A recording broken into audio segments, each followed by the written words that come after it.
બધા મજામાં છે। હવે ડિપ્લોમા એન્જિનિયરિંગમાં જે મિત્રોએ મેકાટ્રોનિક્સ બ્રાન્ચ છે, મેકેનિકલ નહીં પણ કઈ મેકાટ્રોનિક્સ બ્રાન્ચમાં જે મિત્રોએ ડિપ્લોમા સેમેસ્ટર 1માં એડમિશન લઈ લીધું છે, તો હજી ઘણા બધા મિત્રોને કયા કયા સબ્જેક્ટ આવશે, કેટલા માર્ક્સનો પૂછાશે, કેમ પાસ થવું, આખો ડિપ્લોમાનો સફર છે, કઈ કઈ સ્કોલરશિપ આવશે, બધી જ માહિતી છે મિત્રો તમને આપણી ટ્યુટોરિયલ કઈ તો કે ગુજરાત એન્જિનિયરિંગ એકેડમી તરફથી મળતું રહેવાનું છે। તો અત્યારે સબસ્ક્રાઇબ કરી બેલ આઇકન પ્રેસ રાખજો તો મેકાટ્રોનિક્સનો કોઈ પણ વિડીયો આવે તો તમે ફ્રી ઓફ કોસ્ટ લાભ લઈ શકો। બરાબર છે, એમાં આપણે ડિસ્કશન કરશું મિત્રો બધું, હજી તો શરૂઆત થઈ છે। તો પહેલો વિડીયો તમારા માટે કેવો છે તો કેટલા સબ્જેક્ટ આવશે, કેની જીટીયુ હશે, કયા કયા માર્ક્સમાં કેટલા ચેપ્ટર હશે, કેમ ડાઉનલોડ કરવો તમારા પીડીએફ ફ્રી ઓફ કોસ્ટ, બરાબર છે, એ બધું ડિસ્કશન કરશે। બટ આગળ પણ તમને સેમેસ્ટર 1 થી 6 8 સુધી બધું મળતું રહે એવું તમારી ઈચ્છા હોય, એ પણ સાવ મજા આવી જાય એવી ભાષા, તો તમને નીચે લિંક આપેલ છે મેકાટ્રોનિક્સ સેમેસ્ટર 1 એમાં તમે જોઈન થઈ જવાનું છે। લિંક ન મળે, ઓપન ન થાય, કાંઈ ડાઉટ કરી ઇસ્યુ આવે તો આ નંબર છે એમાં મેસેજ કરજો મેકાટ્રોનિક્સ સેમેસ્ટર 1 તો જે તે બ્રાન્ચ ગ્રુપ કહેશો તો લિંક આપશે અને તમે જોઈન થઈ જાય, દોસ્તોને પણ એડ કરી આપજો। રેડી, એ સોલ્વ થઈ ગયો। વોટ્સએપ ગ્રુપમાં રેગ્યુલર અપડેટ માહિતી બધું મળશે, પ્લસ ડિસ્ક્રિપ્શનમાં જીટીયુની અપડેટ માટે, સ્કોલરશિપ અપડેટ માટે, બધી જ માહિતી માટે લિંકો છે, ફટાફટ જોઈન થઈ જજો। આખું ડિપ્લોમા મેકાટ્રોનિક્સ સારી રીતે મસ્ત પાસ થઈ જશો, બધી પ્રિપેરેશન અહીંયા કરવામાં આવશે A to Z। ઓકે, તો ચાલો આપણે પહેલા તમને એ ખબર હોવી જોઈએ અત્યારે પેલો વિડીયો કેના પર છે ખાસ તો કે કયા સબ્જેક્ટને શું આવશે સેમ 1 માં ભણવાના એક્ઝામ, તો આપણે ખબર પડે તો આપણે જો જોઈ લઈએ। ઓકે, પહેલા લાસ્ટનો ક્વેશ્ચન હોય તો પૂછી લેવાનો છે, વિડીયો તમારા દોસ્તોને પણ ખાસ શેર કરવાનો છે। સ્ક્રીન ઉપર આવી ગયા છે। હવે ગૂગલ અથવા ક્રોમમાં તમારે સિમ્પલી જવાનું છે અને સર્ચ કરશો જીટીયુ સિલેબસ, સર્ચ કરશો એટલે પહેલી વેબસાઇટ તમને અહીંયા કાંઈક આવી જોવા મળશે, એના પર તમારે ક્લિક કરવાનું છે। પછી આપણે કોર્સ જોઈ લઈએ, આપણે કોર્સ કયો હોય, જેમ કે ડિપ્લોમા છે અત્યારે, તો એ ક્લિક કર્યું પછી આપણી બ્રાન્ચ, માનો કે મેકાટ્રોનિક્સ છે તો એનું બ્રાન્ચ કોડ શું હશે, 20 હશે તો ક્લિક કરશે।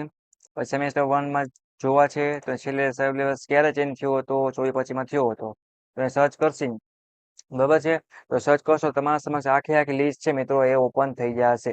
અહીંયા તમને જો એલ એટલે લેક્ચર આપેલ છે, ટી ટ્યુટોરિયલ આપેલ છે, પી એટલે પ્રેક્ટિકલ, ઈ એટલે એક્સટર્નલ વગેરે થિયરી, બધું અહીંયા તમને આપેલું છે, બરાબર છે।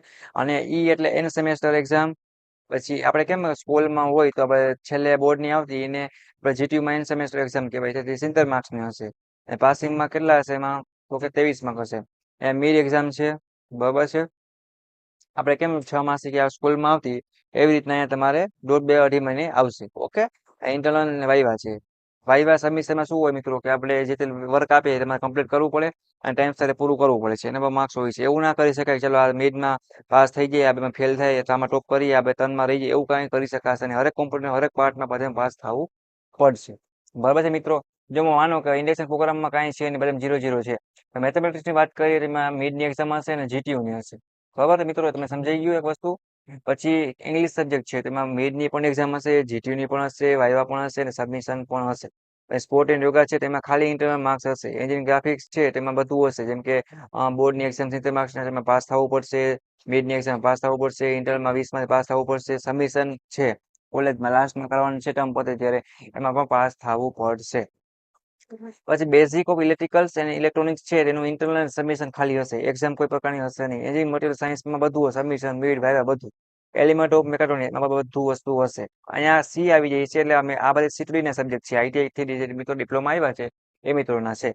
તો આવી રીતના તમે શું કરી શકો છો તો કે તમારા સિલેબસ છે મેકાટ્રોનિક્સ બ્રાન્ચની અંદર આવી રહ્યા છે, બરાબર। સેમેસ્ટર 1 ના તમારા સબ્જેક્ટ ભણવાના છે। હવે કોઈને એમ થાય સર મારે ડાઉનલોડ કરવું છે, બરાબર, એન્જિનિયરિંગ ગ્રાફિક્સનું, હવે તમારે મટીરિયલ સાયન્સનું કરવું છે તો ક્લિક કરશે, જે તે સબ્જેક્ટ ઉપર ક્લિક કરવાનું તો તમારા સમય પીડીએફ ઓપન થશે, એ સ્ક્રોલ કરશો એટલે તો ડિટેલ આપેલ હશે, ક્રેડિટ આપેલ સી 4 ક્રેડિટ છે, એન સેમેસ્ટર એક્ઝામ એટલે બોર્ડની એક્ઝામ હોય છે એ તમે 70 માર્ક્સની હશે, કોલેજ લેવલની છે મિડની એ 30 માર્કની હશે, અહીંયા 20 અને 30 એમ કહીને 50 અને આ 150 માર્કનો સબ્જેક્ટ થશે।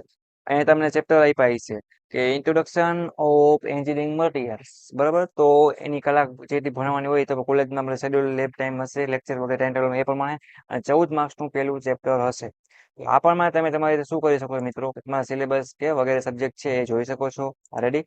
તો અને આની આવી રીતના તૈયારી કરવી હોય તો યુટ્યુબમાં તમે સર્ચ કરશો Gujarat engineering academy YouTube channel, ત્યારે તમારા સમક્ષ આવું કંઈ આપણું ચેનલ છે પેજ એ જોવા મળશે, બરાબર છે। પ્લેલિસ્ટમાં તમારે આવવાનું છે ને ક્લિક કરશો એટલે અહીંયા તમે સેમેસ્ટર વાઇઝ બ્રાન્ચ બધું સ્ટડી મટીરિયલ અપલોડ કરેલું છે। મેકાટ્રોનિક્સ સેમેસ્ટર 1 માં જશો તો ઘણા બધા સબ્જેક્ટ ને ઘણું બધું છે મિત્રો, એ તમને ફ્રી ઓફ કોસ્ટ જોવા મળી જશે। બાકી નવું છે અપડેટ એ તમે ગ્રુપમાં જોઈન થશો એ તમને રેગ્યુલર ડેલી મળતું રહેશે। બરાબર છે. તો આવી રીતના આટલું આપણે મેકેટ્રોનિક્સ ની અંદર હતું કે સિલેબસ કે સબ્જેક્ટ કે બધું આવી રીતના હશે બેઝિક. હવે પહેલા સેમમાં છે તો ત્યારે આપણે ખબર હોવી જોઈએ, બરાબર છે. પછી વાંધો નહીં આવે, આગળ તમે મોટા થઈ જશો, આગલા સેમમાં જશો આગળ આગળ, એવી રીતના ક્યાંય એટલું ઇસ્યુ નહીં આવે. પણ હમણાં શું થોડુંક જોવું પડે આપણે. રેડી. હવે કોઈને કાંઈ પણ ડાઉટ ક્વેરી હોય કે ક્વેશ્ચન કોઈને પૂછવું હોય તો મને કોમેન્ટ કરીને પૂછી લેજો. બાકી આ વિડીયો આપણે પૂરો કરીએ છીએ. તમારા દોસ્તોને બધાને મોકલો, જે મેકાટ્રોનિક્સ નો હોય વોટ્સઅપ ગ્રુપમાં ફટાફટ જોઈન થઈ જાઓ. જીટી નો ઓફિશિયલ ગ્રુપ છે, એમાં સ્કોલરશિપમાં, ઇન્સ્ટાગ્રામમાં વગેરે, તો બધી જગ્યાએ તમને અપડેટ મળતી રહેશે. સબસ્ક્રાઇબ હશે, નોટિફિકેશન ઓન હશે, તો કાંઈ પણ નવો વિડીયો, કાંઈ પણ ઇન્ફોર્મેશન આવશે તો તમને સીધી મળતી રહેશે. બરાબર છે. બટ ઇગ્નોર નથી કરવાનું, તમારા માટે કામની ને ઇમ્પોર્ટન્ટ ચેનલ છે. Okay, thank you for watching Gujarati engineering academy YouTube channel.